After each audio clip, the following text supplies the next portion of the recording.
اسی لیے وہ ضماد ایک شخص تھا نا، صحیح مسلم میں آتا ہے، عربی میں ضماد ہے اور اردو میں ہم ضماد کہتے ہیں. وہ جب مکہ آیا تو لوگوں نے اسے کہا کہ اس طرح ہمارے اندر ایک ایسا شخص ہے جو اس طرح کا کلام پڑھتا ہے، لگتا ہے اس کے اوپر کوئی آسیب وغیرہ کا سایہ ہو گیا، تو تم اس کا علاج کرو، تم جھاڑ پھونک کے ذریعے علاج کر سکتے ہو.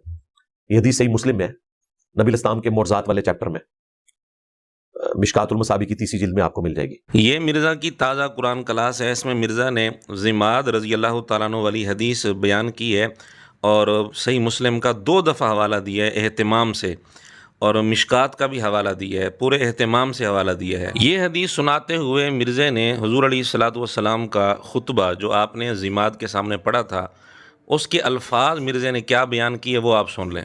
تو اس نے کہا کہ اے محمد آپ کیا کہتے ہیں؟ تو آپ صلی اللہ علیہ وآلہ وسلم نے قرآن تو ابھی پڑھا نہیں اس کے سامنے، صرف اپنا خطبہ پڑھا. ان الحمد للہ نحمده ونستعینه ونستغفره ونعوذ باللہ من شرور انفسنا ومن سیئات اعمالنا.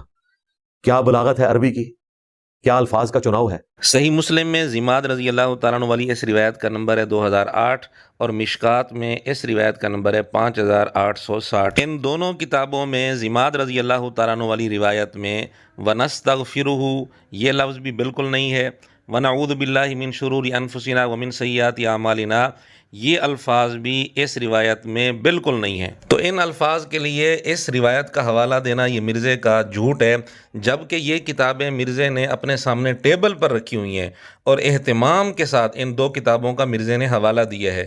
اور یہ ویڈیو بھی پرانی نہیں، تازہ ویڈیو ہے. اور یہ خطبہ ان الفاظ کے ساتھ مرزا بلا مبالغہ سینکڑوں ویڈیوز کے شروع میں پڑھ چکے ہیں، لیکن مرزے کو آج تک یہ نہیں پتہ چلا کہ ان الفاظ کے ساتھ خطبہ کس کتاب میں موجود ہے. صحیح مسلم اور مشکات میں نہ ضماد رضی اللہ تعالیٰ عنہ والی روایت میں یہ الفاظ موجود ہیں اور نہ ہی کسی اور روایت میں یہ پورے الفاظ موجود ہیں جو مرزا سنا رہا ہے. جبکہ مرزے کا دعویٰ ہے کہ اس پلانٹ ارتھ پر ریفرنس صرف میں دکھاتا ہوں، علماء تو گپ شپ لگاتے ہیں. ایک بندہ اگر کوئی بات دکھا دیتا ہے نا، اس پہ رلائے نہ کریں، دوسرے کے پاس بھی جائیں، تیسرے کے پاس بھی، لیکن سب سے ریفرنس مانگیں. اور پھر الٹیمیٹلی آپ جب ہم تک پہنچیں گے تو آپ کو پتہ چلے گا کہ اس پلانٹ ارتھ پہ صرف ہم ہیں جو قرآن و سنت کے ریفرنس دکھاتے ہیں، باقی صرف گپ شپ بتاتے ہیں. دعویٰ تو یہ ہے، لیکن حال یہ ہے کہ سینکڑوں ویڈیوز کے شروع میں مرزا جن الفاظ کے ساتھ خطبہ پڑھ چکے ہیں، مرزے کو یہ نہیں پتا کہ یہ الفاظ کس کتاب میں ہیں اور کس روایت میں ہیں اور اس روایت کی سند بھی صحیح ہے یا نہیں. مشکات کی ایک اور روایت 3149 نمبر میں یہ الفاظ موجود ہیں، ونعوذ باللہ من شرور انفسنا ومن سیئات اعمالنا.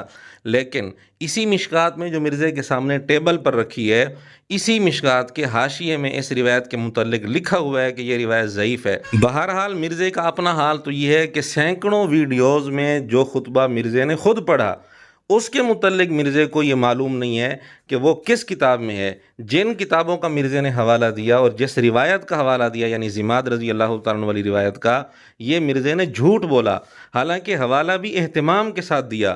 اور علماء پر کیا زبان درازی کرتا ہے وہ آپ سن لیں. جیسے گدھا کتاب تو اٹھا سکتا ہے، کتاب پڑھ کے استفادہ نہیں کر سکتا. آج کے دور میں وہ گدھے ہیں کہ جنہوں نے شوکیسوں میں بخاری مسلم لکھی ہوئی ہے لیکن اس سے استفادہ نہیں کرتے، گویا کہ انہوں نے وہ ان کتابوں کا بوجھ اٹھایا ہوا ہے. اچھا، جو شوکیسوں میں بخاری مسلم رکھ کر استفادہ نہ کرے وہ تو گدھا ہے، اور جو اپنے سامنے ٹیبل پر بخاری مسلم مشکات رکھ کر ان سے استفادہ نہ کرے اور سینکڑوں مرتبہ جو خطبہ خود پڑھے اس کا حوالہ اسے معلوم نہ ہو، اس کے حوالے کے لیے جھوٹ بول دے اور اہتمام کے ساتھ جھوٹ بولے، وہ کون ہوگا اس کا فیصلہ ہم ناظرین پر چھوڑتے ہیں. تو امام مسلم اپنے زمانے میں 1200 سال پہلے یہ کہہ چکے ہیں کہ میں نے نیک لوگوں کو سب سے زیادہ حدیث کے معاملے میں جھوٹ بولتے ہوئے دیکھا ہے. اور یہاں جملہ ان کا ختم نہیں ہوا، انہوں نے کہا ہے یہ بولتے نہیں ہیں، فی البدی ان کی زبانوں کے اوپر جھوٹ جاری ہو جاتا ہے. اور مٹی پلیت کیتی ہے انہوں نے کہ ہے انہیں پیڑے نے ایک سندھی بھی گل کرنا پھر بھی کوئی نہ کوئی جھوٹ ملا کے ہی دستے ہیں. تو مولوی بھی یہی کر رہے ہیں. مرزے کے لگائے ہوئے یہ سارے فتوے کس پر سچے آ رہے ہیں، ہم نے اس کا ثبوت آپ کے سامنے پیش کر دیا، اب فیصلہ خود کر لیں. آخر میں ہم یہی گزارش کرتے ہیں کہ مرزا اپنے اصولوں پر چلتے ہوئے یہ ویڈیو ڈیلیٹ کرے اور اس کو صحیح کر کے دوبارہ اپلوڈ کرے اور اعلانیہ توبہ بھی کرے اس جھوٹ پر.